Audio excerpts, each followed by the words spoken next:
Hello, Falcons fans. Today we have some hot news that you can't miss. So get ready because there's a lot of important information coming. Before we start, we'd like to take the opportunity to subscribe to the channel, activate the bell, and stay up to date with all the news about our Atlanta Falcons. Don't forget to leave a like, which really strengthens our community and helps bring this content to those who are most passionate about the team. Now, without further ado, let's get straight to today's news. Defensive free agents the Falcons could target with Jeff Ulbrich on board. New coaches mean new opportunities to add free agents.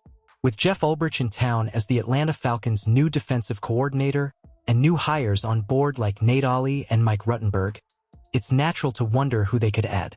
While past connections don't always translate into signings, Ulbrich's ties to a talented Jets defense and Ollie's work on several talented defensive lines in recent years mean there are valuable free agents the Falcons should consider with their limited dollars. Here's a collection of a few that caught my eye. Jamie Sherwood. Jamie Sherwood is a near-perfect fit for the Falcons, especially considering his track record with two of the top names on Atlanta's current coaching staff. Sherwood was drafted the same year Jeff Ulbrich took over the Jets' defense, and he also worked closely with Mike Ruttenberg, who was the linebackers coach in New York. Now, with Ulbrich and Ruttenberg in Atlanta, Sherwood becomes a natural target for a defense that has lacked intensity and consistency at linebacker. Sherwood is coming off an impressive season, in which he emerged as one of the top run defenders according to Pro Football Focus, PFF, metrics. His ability to read plays and be in the right place at the right time has made him one of the most reliable inside linebackers in that regard. He has also proven solid in pass coverage and useful as a situational pass rusher, adding versatility to his skill set. The Jets will certainly prioritize re-signing Sherwood, given the impact he has brought to the defensive unit. However, the Falcons would need to make a significant effort to lure him to Atlanta. The possibility of Sherwood reuniting with Ulbrich and Ruttenberg could be a game-changer, and he would fill a pressing need in the Falcons' linebacker group. With Troy Anderson struggling to stay healthy and be a reliable option for 2025, Sherwood would be a strategic addition to bring energy and quality to the position. Barnett on the Falcons' radar? The last two seasons in which Barnett recorded at least 5 sacks were in 2019 and 2020, under the guidance of Nate Ollie, who was an assistant defensive line coach at the time. Now, in 2024, with Ollie leading the Falcons' defensive line, Barnett has achieved that milestone again, but this time as part of a strong Texans defense. Last season, Barnett was not only effective in pass rush situations, accumulating 5 sacks even in a part-time role, but he also demonstrated himself to be an exceptional run defender. He was a key part of a Texans defense that emerged as one of the most dominant in the league, showing versatility and impact in all phases of the game. Barnett's connection with Nate Ollie could be a deciding factor in attracting him to Atlanta. Under Ollie's guidance, Barnett had the best 3 seasons of his career, which shows the impact that partnership can have on his performance. Additionally, Barnett's all-around game would be a welcome addition to the Falcons' pass rush group, which had a forgettable 2024 season aside from Arnold Ebiketti's promising performance.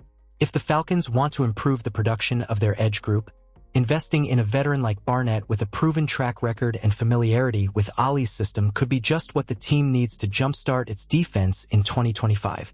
Javon Kinlaw, a potential target to strengthen the Falcons?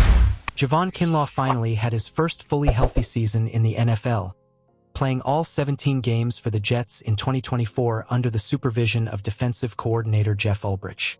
This season, he recorded 4.5 sacks and was rated by Pro Football Focus as the 39th best interior defensive lineman in terms of pass rushing. Despite this highlight, Kinlaw still showed inconsistencies as a run defender, something that the Jets had to manage throughout the year. Recognized as a highly talented athlete since his college days, Kinlaw has physical and technical characteristics that attract attention. For the Falcons, his addition could be an interesting solution to improve the interior pass rush, which was one of the defense's weak points in 2024. However, this potential signing could face challenges, mainly in relation to cost and competition in the market. Kinlaw will likely be the target of interest not only from the Jets, but also from his former coach Robert Saleh, who coached him in San Francisco and New York and is now back with the 49ers. That connection with Saleh could be a deciding factor in his future. Still, if the Falcons are willing to invest, Kinlaw has the potential to make an immediate impact on the defensive line and help Atlanta elevate its defense in 2025. DL Mario Edwards Jr. Mario Edwards Jr. can be seen as a more experienced and cost-effective version of Javon Kinlaw. While the two share some similarities, Edwards excels more as a pass rusher than a run defender. At 30 years old, he brings with him several years of NFL experience, which makes him a valuable veteran, but without the expectation of great upside that many still believe is possible in younger players. Last season, with the Houston Texans, Edwards recorded 3 sacks, a number that may seem modest, but it reflects his ability to impact the game in the pass rush. That experience in the pass rush could be just what the Falcons need to increase pressure on opposing quarterbacks. While he is not a specialist in stopping the run game, adding Edwards to the roster would bring more depth and versatility to Atlanta's linebacker and defensive line group. On a team that is always looking to improve its ability to pressure the passer, he would be a solid and reliable option, as well as being a more financially accessible alternative for the team.